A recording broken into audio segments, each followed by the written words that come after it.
सुधीर शर्मा का नाम सामने आ रहा है, वो बैठकों का भी लगातार बहिष्कार कर रहे हैं। क्या कहना चाहते हैं, ये नाराजगी जो है कैसे दूर होगी?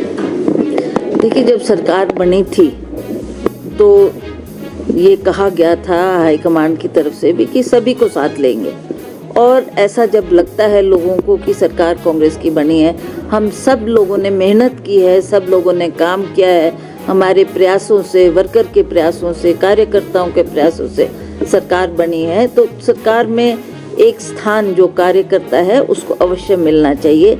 और उसके लिए भी मैं बार बार माननीय मुख्यमंत्री जी से अपनी बात करती रही हूँ, और मैंने उनको यह भी कहा कि संगठन के महान कार्य से और उनके जो उन्होंने मेहनत की उसका फल से आज हमारी सरकार बनी है। तो अब सरकार बन गई है, सभी के दिल में खुशी है। सबने पिछले भाजपा की सरकार में ये उम्मीद रखी थी कि इस सरकार में तो नहीं, अगली सरकार हमारी बनेगी तब हमें अवश्य कुछ ना कुछ दिया भी जाएगा और कहीं स्थान भी हमको मिलेगा और हमारी पूछ भी होगी।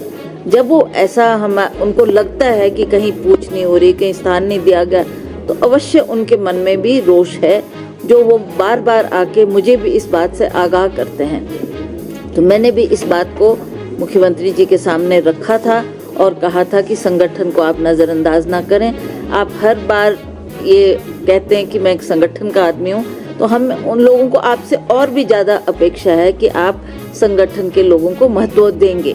और मैंने कुछ नाम उनको सजेस्ट किए थे, कुछ लिस्टें बना के दी थी, जो हमारे बहुत ही कर्मठ कार्यकर्ता हैं, उनको कहीं ना कहीं कुछ ना कुछ अवश्य उनको स्थान भी मिलना चाहिए था, उनके काम भी होने चाहिए थे, ऐसा मैंने उनसे पुकार की थी। तो उन्होंने मुझे आश्वासन दिया था कि हाँ कर रहे हैं, पर अभी ऐसा लगता नहीं है लोगों को कि हमें कोई महत्व मिला है। तो मैं दोबारा भी उनसे मिलकर ये बात अवश्य संगठन की रखूंगी, क्योंकि जो अगले हमारे लोकसभा के चुनाव आ रहे हैं उसमें भी बहुत बड़ा रोल हमारे वर्करों का होगा।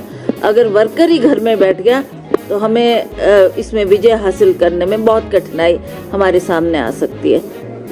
पर मुझे लगता है कि हर व्यक्ति, हर कांग्रेस का कार्यकर्ता, नेता सभी काम करेंगे और अवश्य जो ये लोकसभा के चुनाव है उसमें अपने प्रत्याशियों को। क्या उम्मीद है इस बारी बजट में, अगर पिछले बजट को?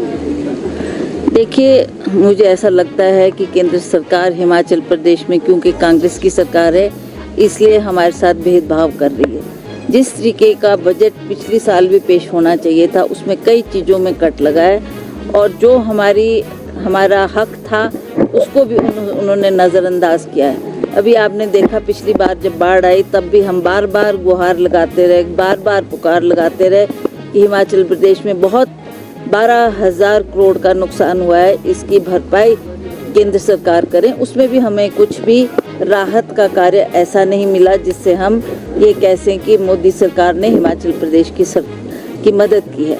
अब ये बजट पेश होने जा रहा है केंद्र में, उसके लिए भी हमें अपेक्षा है कि केंद्र सरकार हमारे हिमाचल प्रदेश को नज़रअंदाज नहीं करेगी, और जिस तरीके से पिछली बार कई विभागों में और कई स्कीमों में हमें नज़रअंदाज किया गया, हमको वो पैसा नहीं दिया गया, हम अपेक्षा करते हैं कि इस बार बजट में वो ऐसी घोषणा करें जहां पर हर वर्ग को और हर डिपार्टमेंट को स्टडी कर और कहां हमें बजट की आवश्यकता है, उस बजट को प्रदान करने की कृपा करें।